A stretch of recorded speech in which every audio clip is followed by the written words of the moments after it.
Rhea, belated. Related. Happy birthday. Parang yung sa next year to. Pinilit lang ako mag-message, pero wala akong masabi. Alam mo na yun. Sige, bye-bye. Ano ba? Merry Christmas, Happy Birthday, Happy New Year. Ang arte kasi ni Charles, oh. Sure! Girl, kikilig ako, ah. Ayun, yun, Merry Christmas. Ingat ka lagi. At saka, masaya ako sa friend kita. Well, alam mo yun, ang mga tawa ng blues natin, ang mga ingay kong todo-todo tawa, bonggang-bongga. Ayan, kaya nga si Rhea ay bonggang-bongga. Ayan.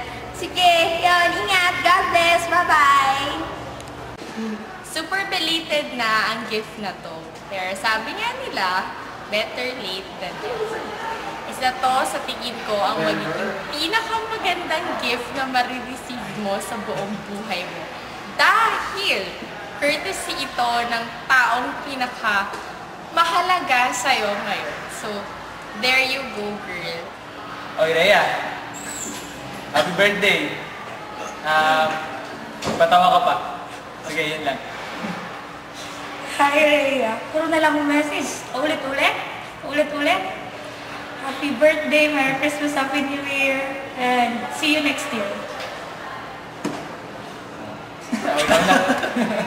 Pwede, Carmen, mag-invite ka, ha? Belated happy birthday. Ayun lang, ingat palagi. Godspeed. Huwag na, God bless.